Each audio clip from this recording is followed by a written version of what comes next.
El día 29 de septiembre del año pasado, el 2008, cayó estrepitosamente la Bolsa de Valores de Nueva York en 777 puntos, 777 puntos, llevando a miles de compañías a la quiebra, bancos, aseguradoras, fábricas de carro, industrias y hombres de negocios.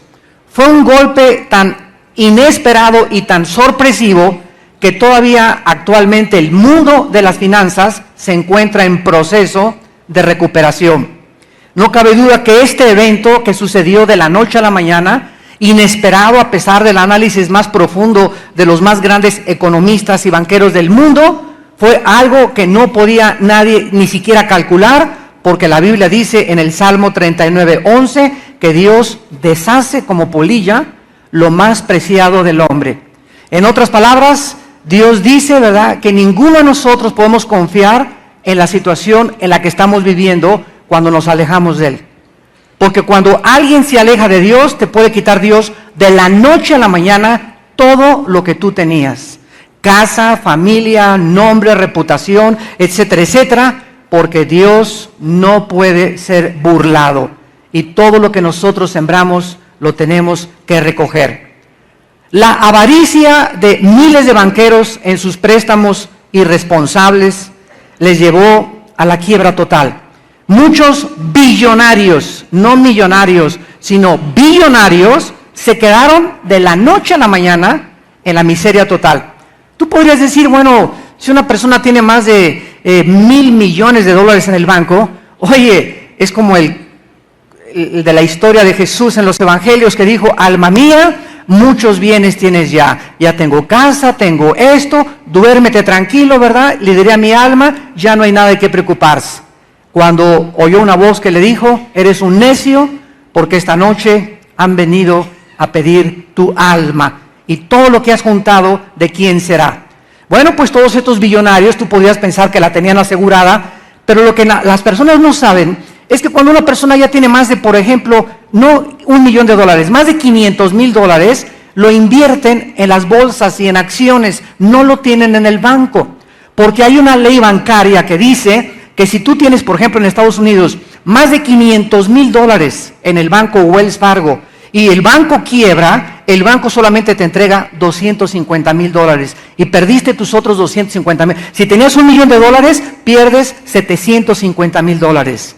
Entonces el banco tiene un seguro solamente o un coaseguro muy pequeño. Entonces estos billonarios cayó la bolsa y se quedaron de la noche a la mañana absolutamente sin liquidez.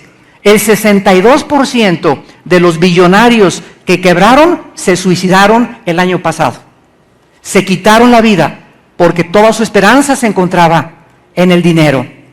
Parece que todo esto que está sucediendo en el mundo es un preámbulo de lo que la Biblia profetizó hace más de 2,600 años, en un tiempo no muy lejano, porque de acuerdo a las profecías bíblicas que vamos en esta mañana a leer, vamos a encontrar y a descubrir que el futuro centro comercial del mundo se va a cambiar de Nueva York a Irak.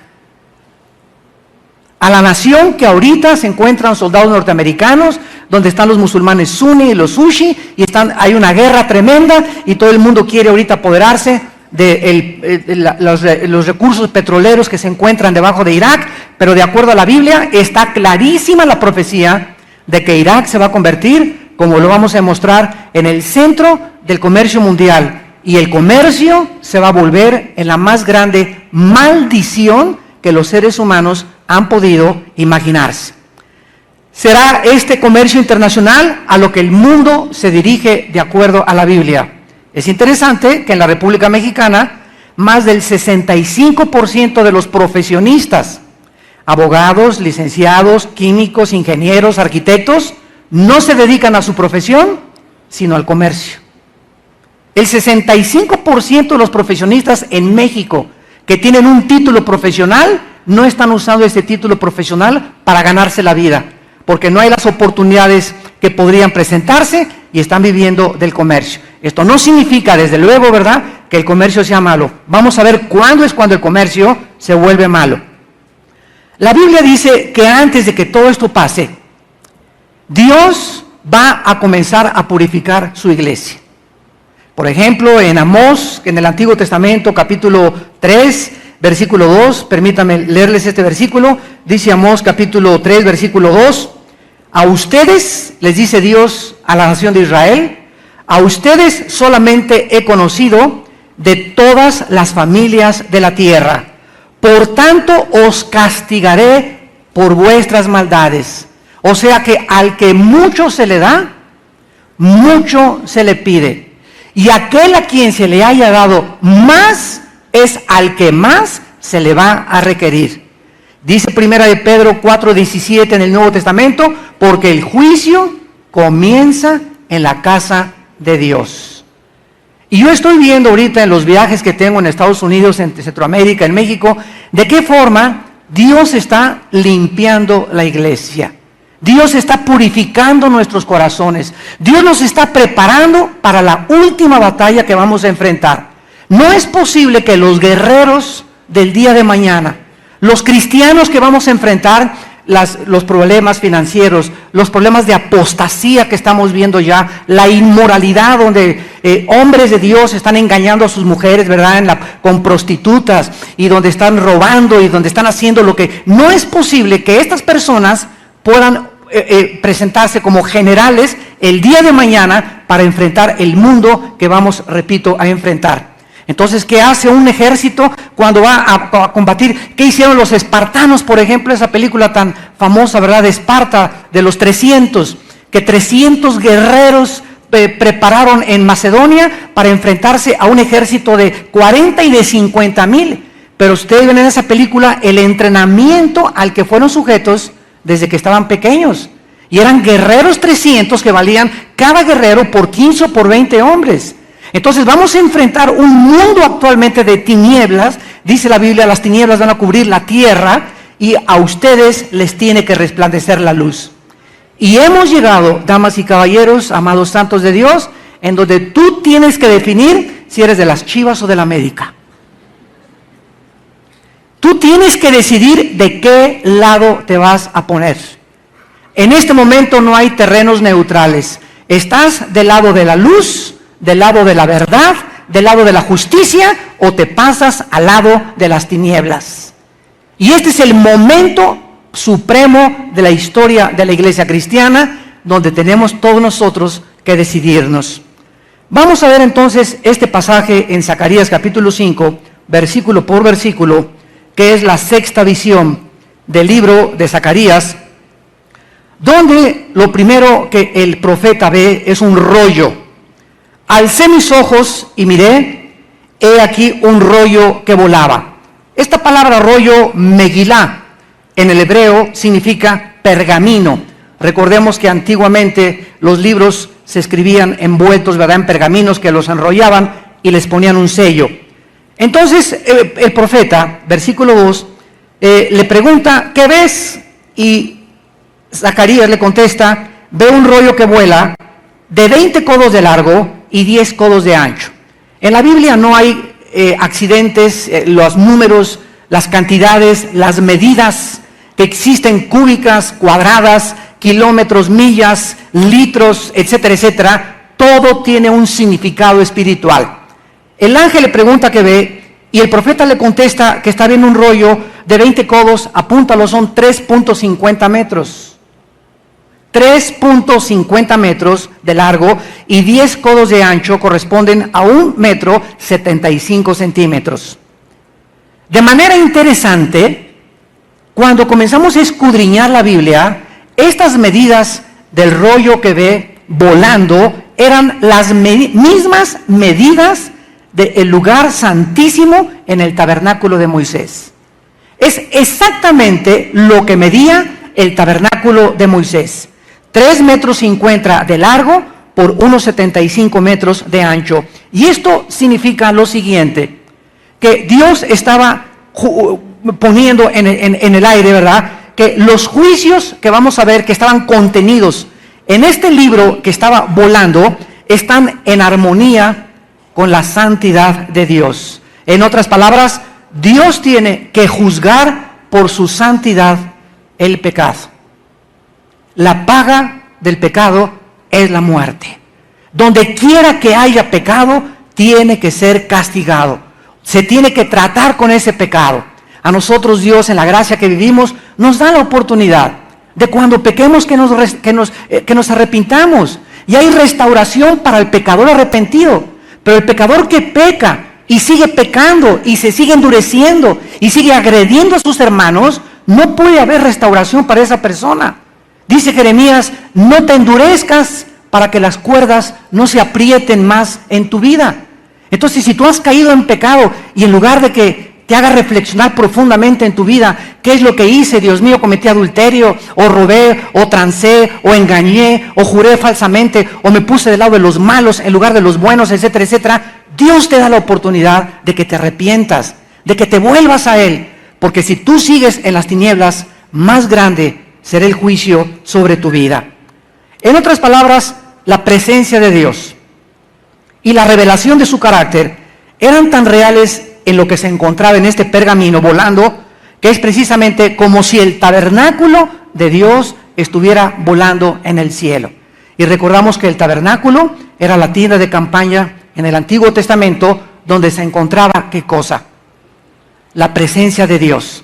Entonces, Zacarías ve la presencia de Dios y dos pecados principales que Dios hace resaltar, que aparentemente a nosotros nos parecen de mínima consecuencia. Dice el versículo 3, entonces me dijo el ángel, le comienza a interpretar a Zacarías qué significa ese rollo volando.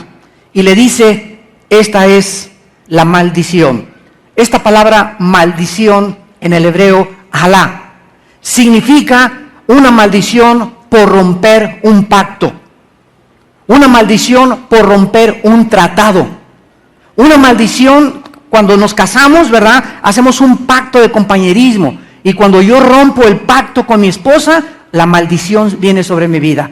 Sobre el adúltero viene la maldición.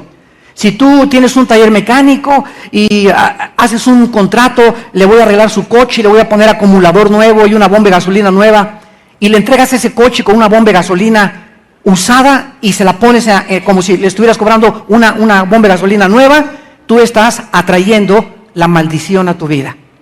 Cualquier acto que nosotros hagamos donde estamos rompiendo lo que nos hemos comprometido a hacer, trae sobre nuestras vidas las maldiciones. Vemos pues que esta explicación del ángel es muy significativo porque este rollo contenía una porción de la palabra de Dios, especialmente de los 10 mandamientos. Y vamos a ver cuáles eran estos mandamientos que Dios quiere que nosotros pongamos atención y que parecen insignificantes. Dice el versículo 3, esta es la maldición que sale sobre toda la faz de la tierra, porque todo aquel que hurta, se menciona el pecado de robar, número 1. Podríamos decir, todo aquel que está drogado, o todo aquel que asesinó, o todo aquel que secuestró, ¿verdad? Pero vamos a ver que los pensamientos de Dios no son nuestros pensamientos. Todo aquel que hurta, como está de un lado del rollo, será destruido. Y todo aquel que jura falsamente, como está del otro lado del rollo, será destruido. Vemos nosotros que se mencionan el pecado de robar y de jurar falsamente. Y estas personas que quebranten este pecado, ¿verdad?, serán cortados de la comunión. La palabra destruidos, apúntale en el hebreo, es naká.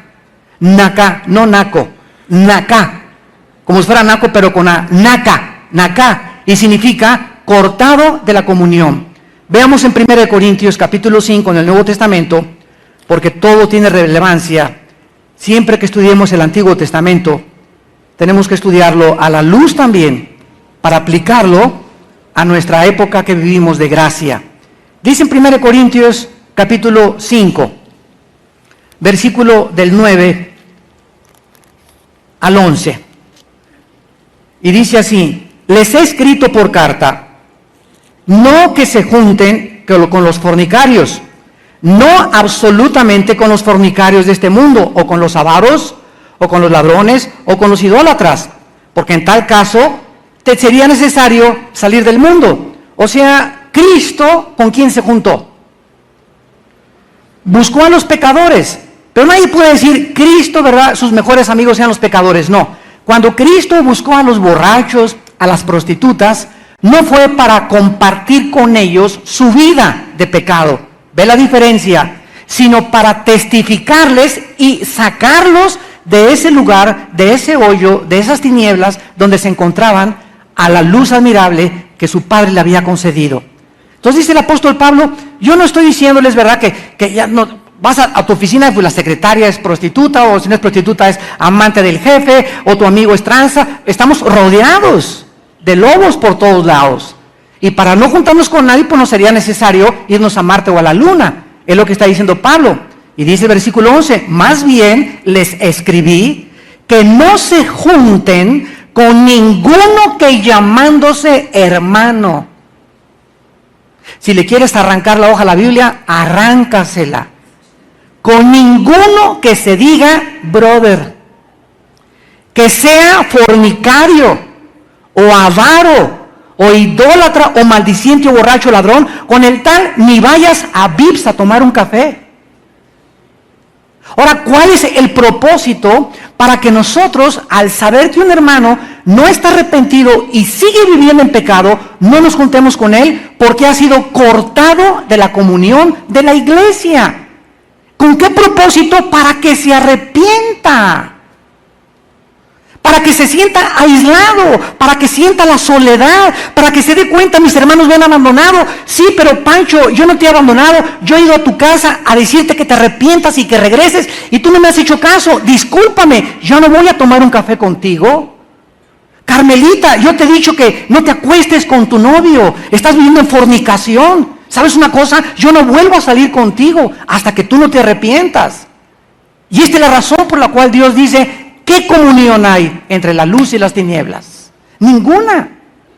Entonces, si nos vamos a juntar con un pecador, es para traerlo a que se arrepienta, pero no para participar con él de sus sinvergüenzadas, de sus pillerías, ¿verdad?, de sus mentiras y de todo lo que hace. En Romanos capítulo 16, ahí antes de Corintios, nada más retrocede 2 páginas, Romanos 16, dice el versículo 17 y 18, mas les ruego, hermanos, Romanos 16, 17 y 18, les ruego que no se fijen, que se fijen en los que causan divisiones y tropiezos en contra de la doctrina que ustedes han aprendido y que se aparten de ellos, porque esas personas no sirven a nuestro Señor Jesucristo, sino a sus propios vientres, y con suaves palabras y lisonjas engañan los corazones de los ingenuos.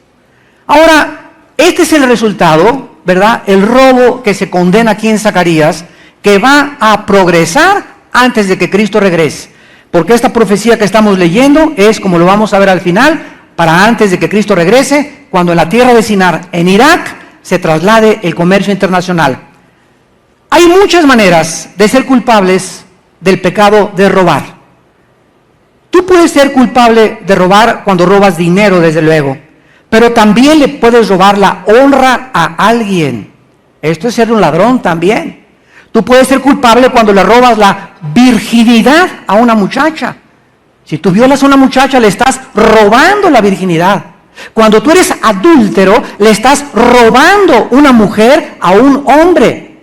O le estás robándole a tu esposa y estás violando el pacto que hiciste con ella. Eres culpable de latrocinio. Puedes robar propiedades. Le puedes robar los diezmos a Dios. Mentiras de que estás dándole a Dios el diezmo, el 15, el 20%. Y estás tomando más, como Ananías y Zafira, ¿verdad? Ananías y Zafira fue un matrimonio que los dos se pusieron de acuerdo para atacar a la iglesia, para levantarse contra el Señor, y cayeron muertos delante de todos en Hechos 5 como testimonio para que todos tuvieran temor de que con Dios no podemos juzgar. Entonces tú puedes ser también ladrón cuando robas la virginidad, la honra, el dinero, las propiedades, el diezmo a Dios, cuando no pagas deudas. ¿Qué estás haciendo? Estás robando. Ahí debes en la librería, le debes a tu compadre, le debes en la casa y crees que esa deuda ya se quedó volando. No es cierto. Ahí está volando y la maldición va a llegar sobre tu vida tarde o temprano. Y tal vez muchos de ustedes no están prosperando porque hay deudas que no has pagado de tu pasado. Hay cosas que no has arreglado con Dios y te están impidiendo como obstáculos que se ponen como espinos en tu vida, que no puedas progresar, que no puedas crecer, que no puedas entender los caminos de Dios, porque en tu vida hay pecado. Puedes ser culpable de robo cuando defraudas, cuando tranzas, cuando engañas a alguien. Los culpables serán cortados, serán apartados de la comunión del pueblo de Dios y no entrarán a la tierra prometida. Una persona que es ladrona o ladrón no puede recibir las promesas de Dios. Dice en Hebreos capítulo 12, versículo 16 y 17, no sea que haya algún fornicario, Hebreos 12, 16 y 17, no sea que haya algún fornicario o profano como Esaú, que por una sola comida vendió su primogenitura, porque ya saben que aún después, deseando heredar la bendición, fue desechado. Señor, perdóname. Se pasó el tiempo de tu perdón. Señor, es que ya no, aunque me clames, ya no te voy a oír. Cuando te di la oportunidad de arrepentirte, cuando oíste mi voz, no es cuando tú quieras, es cuando oigas mi voz, no te endurezcas. Aún deseando la bendición, fue desechado y no hubo oportunidad para el arrepentimiento, aunque la procuró con lágrimas. Qué tragedia que a alguien que se llame hijo o hija de Dios pueda llegar a un punto tal en su vida de endurecimiento, donde después cuando quiere arrepentirse, cree que Dios está a su servicio y que es como el genio de Aladino, que cuando a ti te da la gana, Dios te va a perdonar. La Biblia no enseña eso. La Biblia dice, cuando oigas su voz, no te endurezcas. Ahora, ¿quiénes son los que juran falsamente? El otro pecado que en los últimos tiempos va a aumentar. ¿Cuándo se es culpable de jurar falsamente? Bueno, jurando falsamente, dando falso testimonio. Por ejemplo, hablando vulgaridades, maldiciendo, cometiendo perjurio. Cuando tú eres llevado a un juez por lo civil o a un juez por lo penal o a conciliación y arbitraje y tú das un testimonio falso, la maldición viene sobre tu vida. ¿Por qué? Porque estás cometiendo perjurio, estás declarando algo que no es cierto, sobre todo cuando es contra un hermano. La maldición viene sobre tu vida por jurar falsamente, cuando le lastimas la reputación a un hermano, cuando hablas y dices algo de un hermano que tú no investigaste con el otro hermano, si es verdad lo que se te está diciendo. Eres culpable de complicidad y de perjurio, porque tanto peca el que mata la vaca como el que estira la pata. Si tú oyes algo de alguien, ¿cuál es nuestro deber como cristiano? Ir con la otra parte y preguntarle, ¿es verdad esto? ¿Es la información que yo tengo es esto y esto? Antes de tomar tú cartas en el asunto, ¿ya investigaste qué se encuentra detrás? Si no, puedes tú ser culpable de jurar falsamente. Estos dos mandamientos, robar y jurar, se relacionan con los 10 mandamientos. ¿De qué manera? Cristo dijo, ¿cuál es el primer mandamiento? Amarás a Dios. Y el segundo, amar a tu prójimo como a ti mismo. Los primeros 4 mandamientos de los 10 mandamientos se relacionan con Dios. Amarás a Dios, no tendrás ídolos, no jurarás en vano, celebrarás las fiestas. Y los últimos 6 mandamientos, no robarás, no fornicarás, no jurarás en falso, no darás falso testimonio, no desearás la mujer de tu prójimo, están relacionados con nuestra relación vertical entre nosotros. Entonces, cualquier daño que yo le haga a un hermano, cualquier daño que yo trate o jurar o herir su reputación, etcétera, etcétera, me hago culpable de los 10 mandamientos.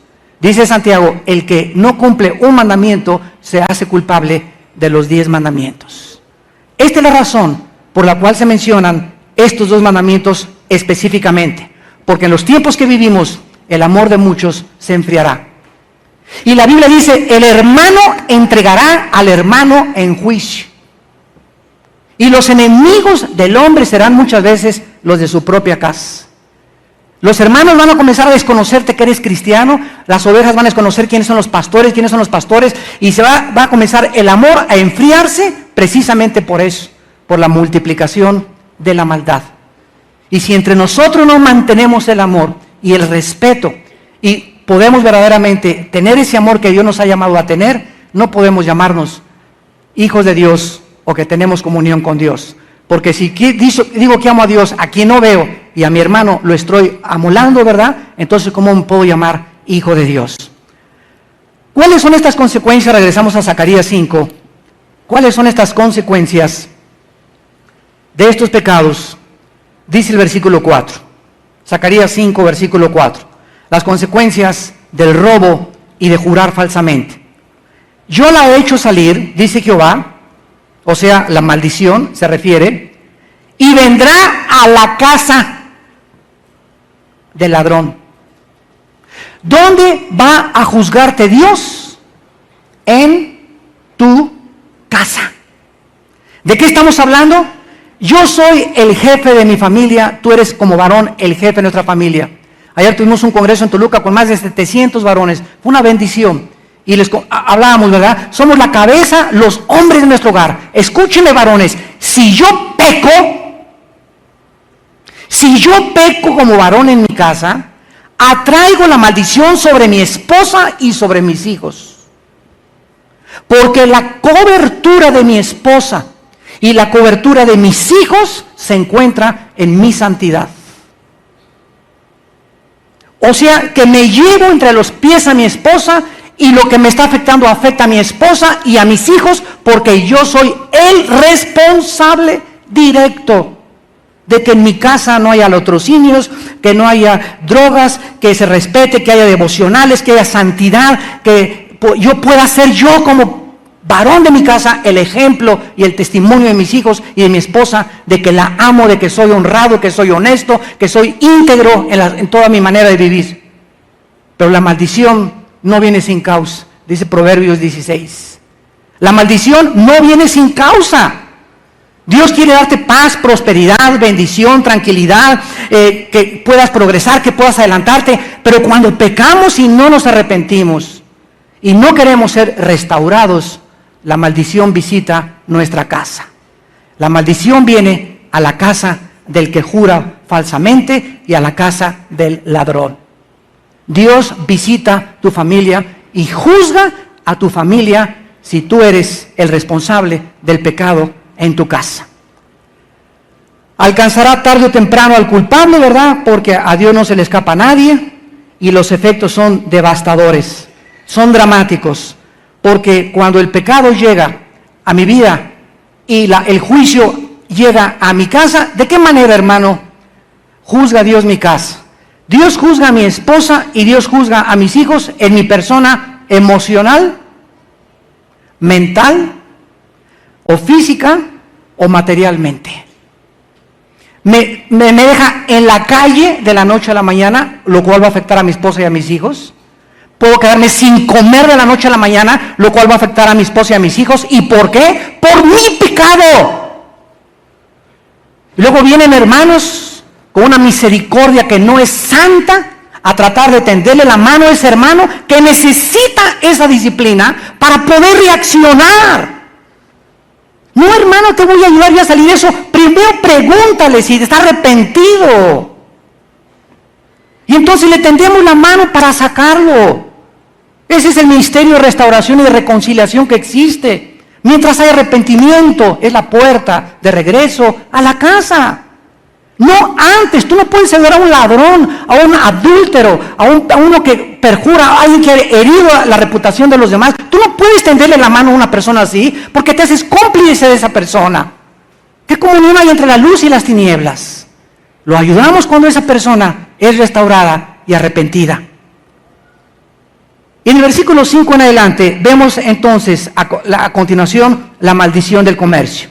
Dice el versículo 5, salió aquel ángel que hablaba conmigo y me dijo, alza ahora tus ojos y mira, ¿qué es esto que sale? Y dije, otra vez Zacarías no pudo discernir, ¿qué es? Le preguntó. Y entonces el ángel le contestó, versículo 6, este es un efa que sale. Además dijo, esta es la iniquidad de ellos en toda la tierra. Vemos aquí claramente que este versículo del 5 al 11 que vamos a leer, tiene un paralelo con Apocalipsis 18. Increíble el paralelo que lo vamos a comprobar ahorita. El efa era una medida de grano, apúntalo, en el Antiguo Testamento, y equivalía a la unidad básica de 37 litros. 37 litros era a lo que equivalía el efa. Es como en el sistema arábigo nosotros tenemos el metro. En Estados Unidos tienen la yarda, y así cada país tiene, ¿verdad? Otros tienen el codo, los pies. Entonces en el Antiguo Testamento el efa era la medida como para nosotros el litro, aquí en Latinoamérica, de capacidad. La palabra maldición aquí, que se usa en el versículo 6, iniquidad, es la palabra ayin, A-Y-I-N de Nancy, ayin. Escuchen lo que significa. Cuando dice la palabra iniquidad, es la iniquidad que sale por toda la tierra, la palabra ayin. La palabra ayin se usaba para el ojo. En hebreo, ojo es ayin, pero también en el hebreo es resemblanza, o algo que refleja otra cosa. Jesús dijo, si tú eres un ojo, puedes ver en el ojo de una persona si es mala la persona o es buena la persona, porque la maldad se refleja en la mirada. Con excepción de Osama Bin Laden, que tiene cara de San Anselmo. Entonces, el ojo es la resemblanza del cuerpo, ¿verdad? Y vemos pues de esta manera que la resemblanza, o sea, el comercio, el efa, va a reflejar o va a hacer lo que la luz que alumbre a los que salga en el espacio, en el futuro, es lo que va a reflejar la maldad de la gente en los tiempos que estamos viviendo. ¿Cuántos de ustedes están enterados? Como un botón de muestra, hace una semana o 2 semanas, un hospital en México que estaba vendiendo niños en 2, 3 mil, 5 mil pesos. O sea, no están vendiendo tacos, no están vendiendo empanadas, no están vendiendo ropa, no están vendiendo productos de belleza, están vendiendo almas humanas. ¿A dónde ha llegado el comercio? A vendernos unos a otros. Se han vendido mujeres y prostitución y esclavos, pero ahora niños comienzan a ser el objeto del comercio internacional. Y esto es solamente lo que se ha destapado. Imagínense lo que no se ha destapado en cientos de países en el mundo. Esta canasta, versículo 7, donde estaba el efa, dice que estaba cubierta con una tapa de plomo, que fue levantada para que Zacarías pudiera mirar qué había dentro. Y cuando se abre la canasta, ve Zacarías dentro de la canasta, que estaba, no pierdan de vista esto, el plomo, una mujer sentada. Versículo 7, una mujer sentada en medio de aquel efa. Y él dijo, esta es la maldad. Esa palabra del hebreo es rishá. Rishá, que significa la rebelión. La rebelión contra la autoridad. Padres contra hijos, ciudadanos contra el gobierno, ovejas contra pastores, la gente contra las instituciones establecidas por Dios, los estudiantes contra los maestros, ¿verdad? Hay un espíritu que permea el mundo actual, en los 200 naciones que vivimos actualmente, donde nadie está a gusto con nadie. Y no importa qué pastor tienes, o qué maestro tienes, o qué partido, etcétera, etcétera, dentro de nosotros hay rebelión. ¿Y qué es esta maldad que traemos nosotros, que se llama rebelión? Que no queremos someternos a la autoridad. Actuamos independientemente. Los pastores, ¿para qué estamos en la iglesia? Para poder representar una autoridad divina, la autoridad de Dios. Tú tienes un problema espiritual, un problema moral, ¿a quién te acercas a pedirle consejo? ¿A Bin Laden? ¿A Walter Mercado? ¿Al psicólogo, al psiquiatra, a un abogado? ¿A quién te acercas a pedirle consejo? Si tú no respetas la autoridad que Dios ha puesto sobre tu vida, no tienes respeto de nadie. Si mis hijos van con el vecino a pedirle consejo a mi vecino en lugar de venir a mí como su padre, yo he perdido mi autoridad como papá. ¿Por qué mis hijos tienen que ir a pedirle el consejo al vecino? Porque yo he perdido mi autoridad como padre. Y tenemos que mantener esta autoridad para que haya orden en la iglesia, en las instituciones, en las escuelas, en el gobierno. Si el gobierno no usara granaderos, si el gobierno no usara gases lacrimógenos, si el gobierno no usara a los soldados, ¿qué sería de una nación? La anarquía total. Pero se tiene que usar la fuerza, desgraciadamente, por la pecaminosidad del corazón humano. Ahora, muy bien, vemos pues entonces esta mujer que representa la rebelión, que es el símbolo de las maldades de la gente, y el hecho de que la mujer, o sea, la maldad, estaba sentada sobre el comercio, que es el efa, simboliza que la maldad gobernará el comercio futuro internacional. Lo voy a resumir en una frase. Las ganancias actualmente son más importantes que la moral y la verdad. Con mucha tristeza lo digo en mi corazón, los mismos programas y estaciones de televisión cristianos, salvo algunas excepciones en el mundo, les interesa más, si viene Pare de Sufrir o viene una secta, yo tengo una televisora cristiana y me ofrecen $1 millón más que el programa que yo tengo, acaban cediendo a las ganancias en lugar que la verdad se transmita a través de la televisión. En otras palabras, el mundo se va a ir vendiendo más y más a la rebelión y a la maldad. Cuando en tu negocio es más importante las ganancias que la moral de tu negocio, que la integridad de tu negocio, que la honestidad de tu negocio, te has vendido a la maldad. Cuando comenzamos a mentir entre nosotros, nos hemos vendido a la maldad. Cuando las ganancias siempre es más importante, es que yo no puedo dejar a mi novio, ¿verdad? Porque es ricachón, es piruration y trae convertible, y si me caso con él voy a ganar una buena posición, pero no es cristiano, mamacita. Es un filisteo, hijo de Moloc, y sirve a Baal. Cuando tú pones las ganancias antes de la verdad, nos hemos vendido. Y tenemos en esta época que estamos viviendo que ser íntegros en toda nuestra manera de vivir. Tenemos que poner la verdad por delante de nosotros siempre. Tenemos que actuar con honestidad y integridad en nuestros juicios, en la manera de vivir, en todo lo que hacemos. Y nos vamos a traer ataques y calumnias y eso. ¿Por qué? Porque el diablo no va a atacar a los mormones, no va a atacar a los testigos de Jehová, no va a mandar falsos apóstoles para acá. Va a levantar entre nosotros mismos hombres lobos que arrastren a los demás tras de ellos. Al diablo no le interesan los otros grupos. Los cristianos, los evangélicos somos los que somos el frente que le interesa al diablo detener. El diablo nos quiere detener de alguna forma que ya no hablemos.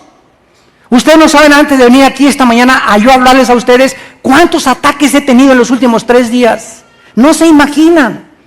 Porque el propósito de él es que no hable, que no hable, que no hable. Me va a atormentar, o con mis hijos, o con enfermedades, o con problemas, o con calumnias, o con persecución. Pero el diablo va a levantar un ejército contra nosotros de demonios para tratar de callarnos. Y en lugar de callarnos, como decíamos esta noche los pastores, nos alegramos de que nos esté pasando esto, porque esto nos muestra que estamos haciéndole daño. Si no le estuviéramos haciéndole daño, no se preocuparía por ningún... Hay iglesias que tienen ahí 5 o 10 años, ¿verdad? Navegando en aguas tranquilas, porque al diablo no le molestan, ya forman parte de él. Pero cuando una iglesia comienza a avanzar, y naciones, y programas, y predicamos la verdad, y nos echamos enemigos por predicar la verdad. A mí quiero decirles, a mí ya casi no me invitan a predicar. En Bogotá, Colombia, Chile, Ecuador, etcétera, etcétera, los que me invitan son aquellos que están de acuerdo con la verdad de la palabra. Pero a los que han cambiado la verdad del evangelio por las ganancias, no les conviene que yo vaya y les diga la verdad. ¿Y ahora qué voy a hacer yo? ¿Me voy a quedar sin invitaciones? ¿Y ya no voy a ser famoso? Y Dios me dice, ¿qué cosa quieres escoger, Armando? ¿Te interesa más la fama y la popularidad? ¿O predicar mi palabra y ser fiel hasta la muerte? Y ahí está la decisión a la que tenemos todos que llegar. Tú en tu profesión, yo en mi llamado, en tu oficio, en tu matrimonio, en todo lo que estamos haciendo. Es un llamado ahorita a la santidad. Es el llamado que Elías le hizo al pueblo de Dios. Si Dios es Dios, sírvelo, y si no, vete con los ídolos. Pero no hay nadie en medio. Estás con Dios y con la luz, o estás con el enemigo y las tinieblas. No hay más que dos cosas en la vida. Ahora, esta tapa de plomo en la mujer, ¿qué cosa estaba simbolizando? Ustedes saben que el plomo es impenetrable a los rayos X. Bueno, eso se descubrió siglos después. Pero esto simboliza simplemente una verdad muy clara en la Biblia, que corre por todas las páginas de la Biblia, que Dios está impidiendo la maldad que se desborde antes de tiempo. Ya hay brotes, como hemos visto, ¿verdad? Lo que estamos viendo en el mundo es increíble ahorita, pero si Dios quitara ahorita la tapa de plomo y dejara que la mujer, que la maldad se manifestara, no nos las acabaríamos, porque esto va a suceder hasta el tiempo de la gran tribulación, cuando el anticristo se manifieste. Veamos esta verdad en dos pasajes. Mateo 5, versículo 13, y segunda de Tesalonicenses, capítulo 2. Dice en Mateo 5, 13, el Señor Jesús hablándonos a nosotros, la iglesia. Mateo 5, 13. Ustedes son la sal de la tierra. ¿Qué es la sal? La sal es un antiséptico. La sal no es aséptica. La sal no, si una carne se descompone y le echa sal, la sal no puede hacer que la carne recupere su estado original. La sal impide la putrefacción. Entonces muchas veces, ¿verdad?, se le echa sal a la carne o a cosas para que sirva de antiséptico, pero no puede quitar la putrefacción, impide la putrefacción. Entonces, cuando Cristo nos está diciendo a nosotros que somos la sal, ¿qué nos está diciendo? Que los cristianos somos los únicos, nada más en el mundo, que podemos impedir, tú en tu casa, en tu salón de clases, en tu negocio, en tu oficina, somos los que estamos con nuestro testimonio y hablando la verdad. Cuando abrimos la boca es la verdad lo que sale de nuestros labios, lo que estamos impidiendo la putrefacción y la maldad que se desborde sin ninguna frontera. Pero si tú en tu escuela no hablas y no dices nada contra la evolución y contra el pecado y a tus amigas, etcétera, etcétera, veamos lo que dice en las palabras siguientes. Pero si la sal se desvaneciere, o sea, si pierdes tu testimonio, ¿con qué será salada? No sirve más para nada, sino para ser echada fuera y hollada por los hombres. Cuando Lot, en Génesis 19, llegaron los ángeles, vámonos, que destruye Dios a Sodoma y a Gomorra, Lot fue con sus parientes, vámonos que ya dice Dios que nos vamos, que viene el juicio. Y dice la Biblia, y a los parientes les pareció como que él se estaba burlando de ellos. Había vivido Lot una vida tan carnal que cuando él quiso dar un testimonio, sus propios familiares no le creyeron, lo consideraban un hipócrita. No servía ya para nada su testimonio más que para ser salado, hollado y pisoteado por los hombres. ¿Qué hizo Lot? Se escapó y 2 hijas se fueron con él. Y las 2 hijas no se llevaron la Biblia con ellas, ni el catecismo, se llevaron ni el himnario, se llevaron 2 botellas de alcohol. Fue lo que sacaron entre todas sus pertenencias y se metieron en una cueva con su papá, Génesis 19. Y ahí las 2 hijas de Lot lo emborracharon a su papá y tuvieron relaciones sexuales con él. Cometieron incesto. Y ahí nacieron Amón y Moab, las tribus que fueron enemigas de Israel durante todos los tiempos. ¿Qué consecuencias tuvo la carnalidad de un hombre como Lot? En su propia familia lo recogió. Entonces, nosotros estamos sirviendo como un impedimento ahorita al mundo para que no se desborde tanto la maldad. ¿Cuándo es cuando entonces se va a desbordar la maldad? Segunda de Tesalonicenses capítulo 2. Y la Biblia lo dice con mucha claridad en los versículos del 6 al 8. Segunda de Tesalonicenses 2, del 6 al 8. Aquí está hablando del anticristo en los versículos anteriores. Y dice el apóstol Pablo a los miembros de esta iglesia. Versículo 6. Ahora ustedes saben lo que lo detiene, lo que está deteniendo que el anticristo se manifieste, a fin de que a su debido tiempo, ¿quién le va a quitar la tapa de plomo a la maldad? Dios. A fin de que a su debido tiempo se manifieste, porque ya está en acción el misterio de la iniquidad. Solo que hay quien al presente lo detiene. Esta rebelión, esta maldad que podría desbordarse con una fuerza estrepitosa y volver en animales a los seres humanos, la iglesia lo está deteniendo. Y cuando seamos arrebatados y cuando la iglesia salga de este mundo, se van a abrir entonces como una presa a desbordar los demonios del infierno. Se les va a abrir la puerta, Apocalipsis 9, a los demonios del abismo, y van a salir y van a comenzar a atormentar mentalmente. El blanco de los demonios es nuestra mente. Comienzan a volverte loco. Comienzan a atormentarte con neurastenia, con esquizofrenias, con paranoias, calificativos que la psicología usa, manías depresivas, psicosis, personas psicóticas, etcétera, etcétera. ¿Por qué? Porque es la mente la que controla el cuerpo. Y si el demonio logra capturar tu mente, te comienza a descomponer, pierdes la brújula, pierdes la dirección, pierdes la luz, ya no sabes lo que es bueno, lo que es malo, ya no sabes quiénes son los buenos, ya no sabes quiénes son los malos. Y te vuelves a poner del lado de los malos, acabas poniéndote del lado de los malos, porque perdiste la brújula, porque perdiste la sal, perdiste tu testimonio. Ya no tienes luz en tu vida que te pueda dirigir. Regresamos a Zacarías y terminamos y vemos que después levanta los ojos Zacarías y alza sus ojos. Versículo 9. Y dos mujeres salían y traían viento en sus alas, y tenían alas como de cigüeña, y alzaron el efa entre la tierra y los cielos. Dije al ángel que hablaba conmigo, ¿a dónde llevan el efa, o sea, el comercio? Él me respondió, para que les sea edificada casa en tierra de Sinar, y cuando esté preparada, lo pondrán sobre su base. Aparecen dos mujeres volando.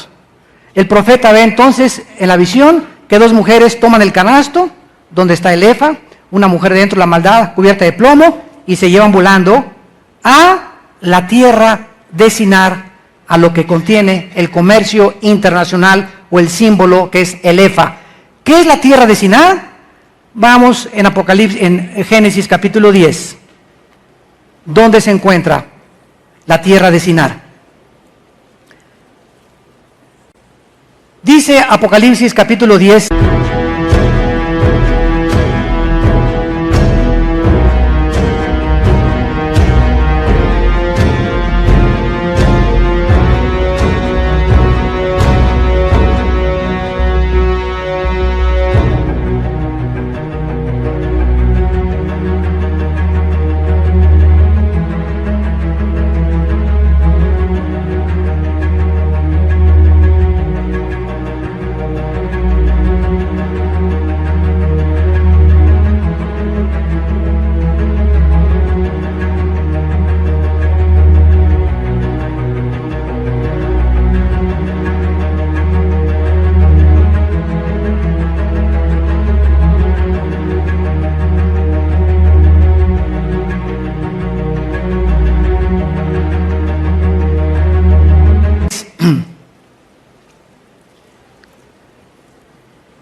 Versículo del 9 al 10. Este fue vigoroso cazador delante de Jehová, por lo cual se dice así como Nimrod. Nimrod, recuerden, es el primer rebelde de la Biblia, un prototipo del anticristo.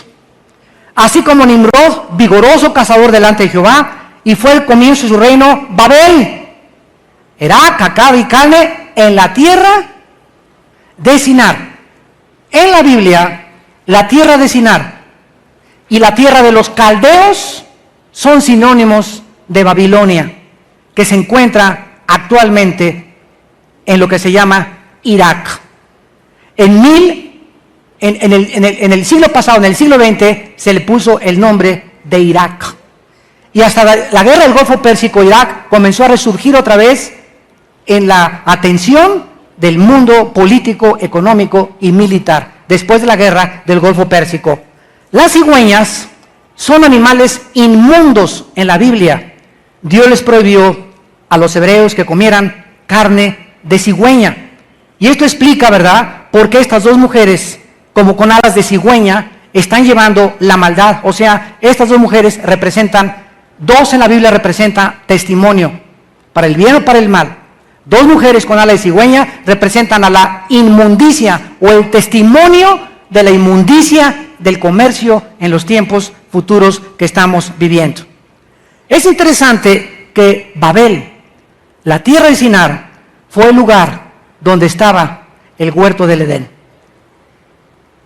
Ahí estaba el huerto del Edén, junto al río Tigris, que viene, ¿verdad?, desde Turquía y recorre por más de 2.500 kilómetros hasta llegar al Golfo Pérsico. Ahí estaba el huerto del Edén. Ahí estaba Satanás también, esperando a Adán y Eva, en tierra de Sinar. Ahí en tierra de Sinar se levantó el primer rebelde, Nimrod. Ahí en tierra de Sinar, Babilonia, Irak actual, por primera vez, la primera rebelión mundial, Génesis 11, la Torre de Babel. Ahí fue precisamente de donde Dios llamó a Abraham: salte de ahí, Abraham, y vente para acá. Y desde ahí es famosa la frase: salgan de Babilonia, pueblo mío, y no se contaminen. Y vamos a Apocalipsis para terminar, capítulo 18. Perdón, primero capítulo 9 de Apocalipsis, para que veamos de qué forma la maldad se encuentra concentrada actualmente en Irak. ¿Qué les quiero decir? Si me preguntas cuál es el lugar geográfico en el mundo donde más actividad demoníaca existe, no es Huastepec o el Teposteco o Xanacatlán o Egipto, etcétera, etcétera. De acuerdo a la Biblia, el lugar donde más actividad demoníaca existe y que se va a convertir desde el Génesis hasta el final como el símbolo de la maldad, ahí en la tierra de Sinar, el anticristo tendrá sus cuarteles generales en Irak. Y el anticristo controlará el comercio internacional con la marca del 666. Cuando un judío le preguntó al creador, ¿han visto ustedes el código de barras? En los códigos de barras, que comenzaron a agilizar el comercio, donde ya, ¿verdad?, no tenían que estar buscando, nada más lo meten bajo rayos de luz láser, y inmediatamente te da el precio del artículo. La primera raya de todos los códigos de barras que existen, la primera línea, la que está en medio y la que está al final, es el 666. ¿Qué significa esto? Esto no es coincidencia. Le preguntaron al creador del código de barras en Estados Unidos que por qué había escogido el 666 y dijo: porque es el único número dentro de los millones de números que existen de la numerología que se podían agilizar para poner el primero, en medio y al final para poder desarrollar el código de barras. No era el 777, ni el 333, ni el 4, ni el 5, ni el 9, era el 666. ¿Por qué? Porque hace 2500 años Dios profetizó que el comercio sería uno de los objetivos finales del último rebelde que se va a llamar el anticristo, que va a convertir a los hombres en animales. Y nadie que no tenga el 666 va a poder ni comprar ni vender. Y todos lo necesitamos, todos nosotros o vendemos o compramos algo todos los días. Y esto es maravilloso a la luz de las profecías bíblicas. Dice en Apocalipsis capítulo 9, versículo 14, el sexto ángel, está en la sexta trompeta, tenía la trompeta, le dijo: desata los 4 ángeles que están atados junto al río Bravo. junto al río Nilo, junto al Danubio, junto al río Éufrates, donde se encuentra la nación de Irak. Se encuentran atados los angelitos. Imagínense, para que estén presos y Dios no los deje actuar, es porque son los cuatro ángeles más poderosos en fuerza, en destrucción y en maldad de todo el ejército que tiene Satanás. Y estos 4 ángeles se encuentran atados. La Biblia no nos dice cuándo fueron atados originalmente, pero están atados ahí donde están actualmente los soldados norteamericanos, peleando para que los terroristas no entren y tratando de controlar ese lugar geográfico que es Irak, el cual muy pronto se va a convertir en el centro del comercio internacional. Y terminamos en Apocalipsis 18, donde la Biblia nos muestra claramente que la maldad se va a volver a concentrar en lo que es ahora Irak. Dice Apocalipsis 18, versículo 9, y a los reyes de la tierra que han fornicado con ella, está hablando de la Babilonia, de la ciudad comercial que se va a construir, y han vivido en deleites, llorarán, harán lamentación cuando vean el humo de su incendio, parándose lejos por el temor de su tormento y diciendo: ¡ay! ¡Ay de la gran ciudad de Babilonia, la ciudad fuerte, porque en una hora vino su juicio! Y los mercaderes, vean, al terminar la Biblia, se menciona Babilonia como el centro del comercio internacional, lo mismo que vimos en Zacarías. Los mercaderes de la tierra llorarán y harán lamentación, y vimos el preámbulo en septiembre 29 del año pasado. Lloraron los banqueros, lloraron los comerciantes, lloraron los mercaderes, aunque todavía no era el final. Solamente fue un preámbulo. Llorarán y harán lamentación porque ninguno compra más sus mercaderías. Mercadería de oro, plata, piedras preciosas, lino, púrpura, seda, escarlata, madera, marfil, objeto cobre, hierro, mármol, canela, especias aromáticas, mirra, líbano, trigo, bestias, ovejas, caballos y carros, esclavos. Y termina diciendo la Biblia que el objeto del comercio internacional serán las almas de los hombres. Lo que estamos viendo en México, lo que está viendo en Europa, tráfico de órganos, tráfico de seres humanos. El ser humano ya no va a ver a sus semejantes como seres humanos, sino como objetos para hacer mercancía de ellos. Y por todos lados vemos como entre nosotros mismos la maldad se ha multiplicado y el amor se comienza a enfriar. Y esto es contra lo que tenemos que luchar para poder enfrentar la guerra final. Padre, te damos gracias por tu palabra en esta mañana. Oh Señor, conmueve profundamente las fibras más íntimas de nuestra alma y abre nuestros ojos a la verdad.